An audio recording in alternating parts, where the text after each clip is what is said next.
இதுவரைக்கும் விடுதலை அமைப்பினர் எப்படி தாக்கப்பட்டார்கள் என்பதை தாண்டி அவங்க எப்படி தப்பிச்சாங்க என்பது ஒரு மர்மமான செய்தியாகவே இருந்து வந்தது. அவங்க எங்க இருக்கிறாங்கிறது இதுவரைக்கும் தெரியாது.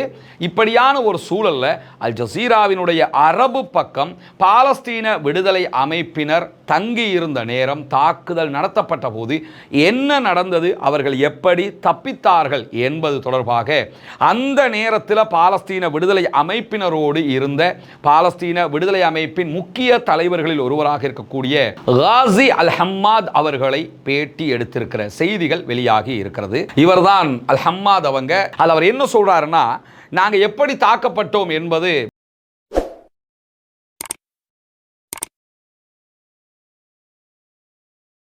அஸ்ஸலாமு அலைக்கும் வரஹ்மத்துல்லாஹி வபரகாத்துஹு. அன்பிற்கினிய சகோதர சகோதரிகளே, நம் அனைவர் மீதும் ஏக இறைவனுடைய அமைதியும் கருணையும் உண்டாகட்டுமாக என்கிற உயரிய பிரார்த்தனைகளோடு ஒரு முக்கியமான விவகாரம் தொடர்பான செய்திகள் இன்றைக்கு வெளியாகி இருக்கு. நமக்கெல்லாம் தெரியும், கடந்த வாரம் திடீரென கத்தர் தலைநகர் தோஹாவில் இஸ்ரேலிய ஆக்கிரமிப்பு இராணுவம் ஒரு நிமிடத்திற்குள்ளாக 8 தொடக்கம் 10 ராக்கெட் தாக்குதல்களை நடத்தி இருந்தது. பாலஸ்தீன விடுதலை அமைப்பினரை இலக்கு வைத்து நடத்தப்பட்ட இந்த தாக்குதல்ல கிட்டத்தட்ட 6 சகோதரர்கள் கொல்லப்பட்டார்கள், ஷஹீதாக்கப்பட்டார்கள்.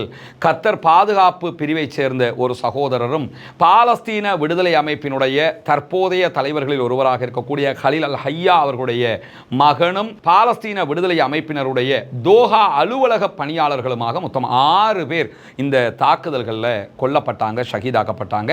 அதைத் தொடர்ந்து வந்த பதற்றங்கள் நமக்கெல்லாம் தெரியும். அதுக்கு பிறகு அரபு இஸ்லாமிய நாடுகளுடைய சம்மிட் நடந்து முடிஞ்சிருக்கிறது.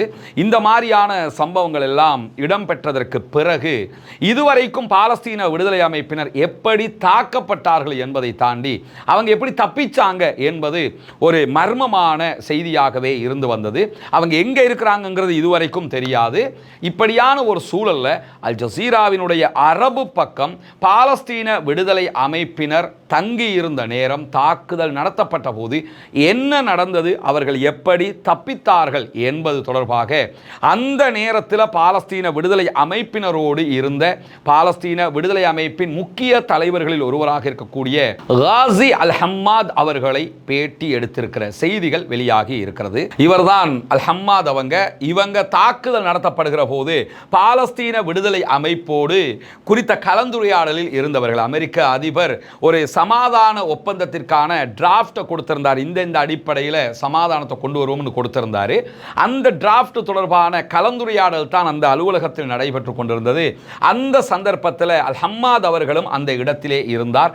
அவர்தான் இன்றைக்கு அல் ஜசீராவினுடைய அரபு பக்கத்திற்கு பேட்டியை கொடுத்திருக்கிறார். அது அவர் என்ன சொல்றாருன்னா, நாங்கள் எப்படி தாக்கப்பட்டோம் என்பது ஒரு அதிர்ச்சிகரமான ஒன்றாக இருந்தது. ஆனால் நாங்கள் தப்பிப்பதற்கு உடனடியாக செயல்படுவதற்கு எங்களுக்கு ஒரு அனுபவமும் இருந்தது என்று சொல்லியிருக்கிறார். ஏன் இதை சொல்றாருன்னா, இந்த தாக்குதல் நடந்த அடுத்த கணம் வெளியான ஒரு செய்தி நீங்கள் பார்த்துருப்பீங்க. அது அசர் தொழுக நேரம். உடனே ஃபோனை எல்லாம் வச்சுட்டு தொழுகிறதுக்கு போயிட்டாங்க. அந்த டைமில் தான் அட்டாக் நடந்தது. அந்த நேரத்தில் தான் இவங்க தப்பிச்சாங்கன்ற ஒரு செய்தியெல்லாம் வந்திருந்தது. அந்த செய்திகள் எங்குமே உறுதிப்படுத்தப்பட்ட உண்மையான செய்திகளாக நம்ம காண முடியல. ஆனால் இன்றைக்கு அல் ஹம்மாத் அவங்க வெளியிட்டிருக்கக்கூடிய இந்த அறிக்கையில் தெளிவாக என்ன நடந்தது என்பதை விவரித்திருக்கிறார். அவர் சொல்லும்போது என்ன சொல்றாருன்னா, அமெரிக்கா வழியாக கத்தருக்கு கிடைத்த சமாதான, அதாவது சீஸ்ஃபயர் ஒப்பந்தத்தினுடைய ப்ரொபோசலை நாங்கள் கலந்துரையாடுவதற்காக அமர்ந்திருந்தோம். அந்த அடுத்த கட்ட எத்தனை பேரை விடுதலை பண்ண போகிறோம், என்ன மாதிரி சமாதானம் வரப்போகுது, எத்தனை நாளைக்கு யுத்த நிறுத்தம் வரப்போகுது, இதை பற்றி கலந்துரையாடுவதற்கு இருக்கிற போது திடீரென ஒரு சப்தம், கடுமையான ஒரு சப்தம் கேட்டது. அந்த சப்தம் வெடித்து சிதறுவதற்கு முன்பதான ஒரு சப்தம். அப்போவே எங்களுக்கு என்ன விளங்கிடுச்சுன்னு சொன்னால், இது ஷெல் அட்டாக் நடக்க போகிறது, ஒரு ராக்கெட் தாக்குதல் ஒன்று நடக்க போகிறது என்பதை நாங்கள் அந்த வருகிற அந்த சப்தத்தினுடைய வேகத்திலேயே புரிஞ்சுக்கிட்டோம். என்னென்னா, கத்தருடைய மக்களுக்கு வேணும்னா இந்த ராக்கெட்டுடைய சப்தங்கள், தாக்குதல் சப்தங்கள் என்பது புதிதாக இருக்கலாம், ஆனால் எங்களுக்கு புதுசு கிடையாது. நாங்கள் காசாவில் வாழ்கிறவங்க, எங்களுக்கு தெரியும் இஸ்ரேலுடைய ராக்கெட்டுடைய சப்தம் எப்படி இருக்கும், அவங்களுடைய அட்டாக் நேரத்தில் என்ன மாதிரியான சப்தங்கள் வரும் என்பதெல்லாம் எங்களுக்கு தெரியும். எனவே நாங்கள் இருந்த பகுதிகளை தாண்டி தாண்டி இருந்த பகுதிகளுக்கு ஃபர்ஸ்ட் அட்டாக் நடக்கும் போதே அந்த சப்தமே எங்க அத்தனை பேருக்குமே ஒருத்தர் விடாமல் எல்லோருக்குமே எந்த உணர்வை தந்துருச்சுன்னு சொன்னா இது ஷெல் அட்டாக், அதாவது ராக்கெட் தாக்குதல் ஒன்று நடைபெறுகிறது. இஸ்ரேல் கத்தருக்குள் அட்டாக் பண்றாங்கிறத நாங்கள் துல்லியமாக தெளிவாக உறுதியாக முடிவெடுத்து விட்டோம். எனவே அங்கே இருந்து நாங்கள் தப்பிப்பதற்காக உடனே வெளியேறிவிட்டோம்.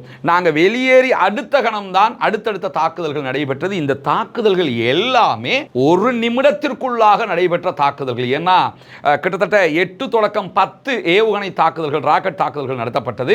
இது இஸ்ரேலுடைய விமான தாக்குதல், இலக்கு வைத்து நடத்தப்பட்ட தாக்குதல். உடனடியாக ஒரு சப்தம் வரும்போதே நாங்கள் அங்கே யோசிச்சுக்கிட்டு கலந்துரையாடிக்கிட்டு ஜன்னலை எட்டி பார்த்துக்கிட்டு என்ன பண்ணலாம் அந்த மாதிரி பேச்சுவார்த்தை நடத்தலை. நாங்கள் ஆல்ரெடி இந்த மாதிரி அனுபவங்கள் எங்களுக்கு இருக்குது. இப்படி நடந்தால் என்ன பண்ணணும், எப்பொழுதுமே அதில் அவதானமாக இருப்போம். எவ்வளவு பெரிய பாதுகாப்பு வளையமாக இருந்தாலும் நாங்கள் பல அனுபவங்களை கண்டுட்டோம். ஷேக் இஸ்மாயில் ஹனியா அவர்களுடைய கொலையில் நாங்கள் அனுபவப்பட்டுட்டோம். இந்த மாதிரி அதாவது பாதுகாப்பான தேசங்களுக்குள்ளாகவே, ஏன்னா பாலஸ்தீன விடுதலை அமைப்பினுடைய தளபதி ஷேக் யஹியா அவருடைய படுகொலையை பொறுத்தவரையில் அது காசாவினுடைய யுத்தம் நடக்கக்கூடிய இடத்திலேயே நடந்தது. அதே போன்று ஷேக் ஆரூரியினுடைய கொலையும் அங்கே நடந்தது. ஆனால் அதுக்கு வெளியில் நடந்த கொலைகளை நீங்கள் நம்ம எடுத்துக்கிட்டோம்னு சொன்னால் அதில் முதலாவது வெளிப்படையாக இந்த யுத்த காலத்தில் நடந்தது தான் ஷேக் இஸ்மாயில் ஹனியா அவங்க மேலே நடத்தப்பட்ட தாக்குதல் ஈரானுக்குள்ளேயே நடத்தப்பட்டது. எனவே எவ்வளவு பாதுகாப்புன்னு நம்ம நினைச்சாலும் அந்த ஏரியாவில் எனி டைம் இஸ்ரேல் தாக்குதல் நடத்துவாங்கங்கிறது எங்களுக்கு உளப்பூர்வமாக நாங்கள் ஏற்றுக்கொண்டிருக்கக்கூடிய ஒரு விவகாரம். எனவே தான் அல்லாஹ்வினுடைய அருளால் இந்த தாக்குதலுடைய சப்தம், முதல் சப்தம் கேட்கும் போதே நாங்கள் அங்கே நிற்கலை. போவோமா வேணாமா, டிஸ்கஸ் பண்ணுவோமா, ஜன்னலால் எட்டிப்பா, இந்த மாதிரி விஷயங்களுக்கெல்லாம் நாங்கள் போகலை. உடனடியாக அங்கிருந்து வெளியேறிவிட்டோம். நாங்கள் அந்த இடத்துல இருந்து கிளம்பி அடுத்த செகண்டே தாக்குதல் நடத்தப்பட்டது. அல்லாஹு தாலா எங்களை பாதுகாத்து விட்டான் என்று நேற்றைய தினம் அல் ஜசீராவினுடைய அரபு பக்கத்திற்கு பேட்டி அளித்திருக்கக்கூடிய பாலஸ்தீன விடுதலை அமைப்பினுடைய தலைவர்களில் ஒருவராக இருக்கக்கூடிய ஷேக் ஹம்மாத் அவர்கள் இந்த செய்திகளை சொல்லியிருக்கிறார். அவரும் அந்த இடத்திலே இருந்து உயிர் தப்பியவர்களில் ஒருவராக இருக்கிறார். தொடர்ந்து அவர் பேசும்போது என்ன சொல்றாருன்னா, இந்த சமாதான விவகாரங்களில் அமெரிக்காவையோ அல்லது எந்த நாடுகளையோ நாங்கள் நம்புறதில்லை. ஏன் நம்புறதில்லை, அத்தனை பேருமே துரோகியாக இருக்கிறாங்க. கசப்பான உணர்வுகள் தான் எங்களுக்கு இருக்கிறது. எங்க பேச்சுவார்த்தைக்கு போனாலும் அவங்களோட தரப்பு நியாயங்களை மட்டும் பேசுறாங்களே தவிர எங்க உரிமைகளை பற்றி பேச வரமாட்டாங்க. அதனால தான் நாங்களும் இவ்வளவு விடாப்பிடியாக நின்றுகிட்டு இருக்கிறோம். எங்க உரிமை எங்களுக்கு வேணும், எங்க நாடு எங்களுக்கு வேணும். எங்க நாட்டுக்காக மற்றவங்க பரிந்து பேசலாம், நாங்க விட்டு கொடுத்துட்டு போயிட முடியாது. உங்க நலனுக்காக எங்க தேசத்தை நாங்க விட முடியாது என்பதில் நாங்க உறுதியாக இருக்கிறோம் என்று சொல்லக்கூடிய ஷேக் ஹம்மாத் அவங்க தொடர்ந்து பேசும்போது மேலதிகமான ஒரு செய்தியை என்ன சொல்றாருன்னா, காசாவை எரிச்சிருவோம், காசாவை அழிச்சிருவோம், காசாவை நரகமாக்கிடுவோம் என்றெல்லாம் அமெரிக்க அதிபர் டொனால்ட் ட்ரம்ப் எங்களுக்கு பயம் காட்ட நினைக்கிறார். நாங்கள் பார்க்காத குண்டுகள் அல்ல, நாங்கள் பார்க்காத தாக்குதல்கள் அல்ல, நாங்கள் வாங்காத அடிகளும் அல்ல, நாங்கள் வேண்டிய அளவுக்கு துன்பங்களையும் துயரங்களையும் காசாவுக்குள் பட்டுவிட்டோம். எனவே புதிதாக படுவதற்கு ஒன்றுமே கிடையாது. அந்த காரணத்தினால நீங்கள் எங்களை அழிப்போம், நொறுக்குவோம், நரகமாக்குவோம் என்றெல்லாம் எங்களை மிரட்டுவதால் நாங்கள் மிரட்டல்களுக்கு அடிபணிய மாட்டோம். எங்கள் உரிமை கிடைக்கிற வரைக்கும் நாங்கள் போராடத்தான் செய்வோம். எங்களை இலக்கு வைத்து அழித்தால் அல்லாஹு தாலா எங்களுக்கு பகரமாக இன்னும் யாரையாவது கொண்டு வந்து வைக்க போகிறான், அவ்வளவுதான் என்கிறார் ஷேக் ஹம்மாத் அவர்கள். நமக்கு தெரியும், சர்வதேச மன்னிப்பு சபை இன்றைக்கு மிகப்பெரியதொரு அறிக்கையை வெளியிட்டிருக்கிறாங்க. இஸ்ரேல் நடத்தக்கூடிய அநியாயங்களை மிக தெளிவாக சுட்டிக்காட்டியிருக்கிறாங்க. ஐநாவினுடைய ஹியூமன் ரைட்ஸ் கமிஷன் மிக தெளிவாக ஜினசைட் காசாவில் நடைபெறுகிறது என்பதை உறுதிப்படுத்தியிருக்கிறார்கள். இப்படி உலகமே இஸ்ரேலும் அமெரிக்காவும் செய்வது 100% அநியாயம் என்பதை சொல்லிக் கொண்டிருக்கக்கூடிய சூழல்ல அரபு நாடுகள் கையாலாகாத நாடுகளாக இருக்கின்றன. பாலஸ்தீன விடுதலை அமைப்பை சேர்ந்தவர்கள் எங்கள் உரிமையை மீட்கும் வரை நாங்கள் போராடுவோம் என்பதிலும் உறுதியாக இருக்கிறார்கள். அல்லாஹு தாலா அவர்களுக்கு அருள் புரிய வேண்டும். அல்லாஹு தாலா அவர்களுடைய பயணங்களை வெற்றி பெறச் செய்ய வேண்டும். பாலஸ்தீனம் வெற்றி பெற வேண்டும்.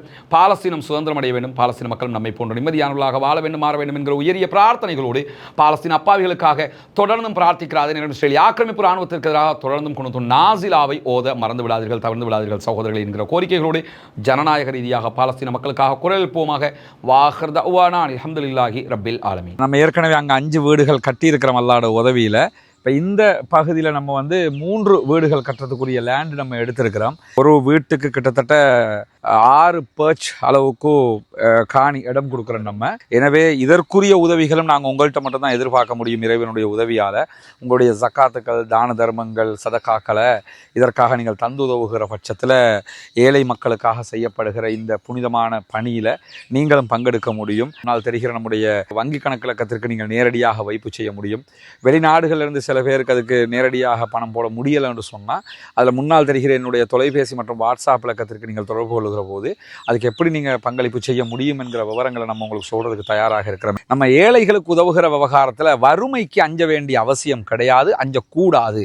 நம்ம கொடுத்துட்டோம்னா நமக்கு குறைஞ்சிரும், நமக்கு இல்லாமல் போயிருங்கிறதெல்லாம் கிடையாது. அல்லாஹு தஆலா அதன் மூலமாகத்தான் நிறைய உதவிகளை நமக்கு அள்ளி அள்ளி தருவதற்கு காத்து கொண்டிருக்கிறார். நமக்கு நம்ம வீடு கட்டினா எப்படி கட்டுவோமோ அப்படி தான் கட்டிக்கிட்டு இருக்கேன். நீங்கள் தருகிற பணம் பொது பணம், எனவே திருப்திகரமாக கட்டி கொடுத்துருவோம்.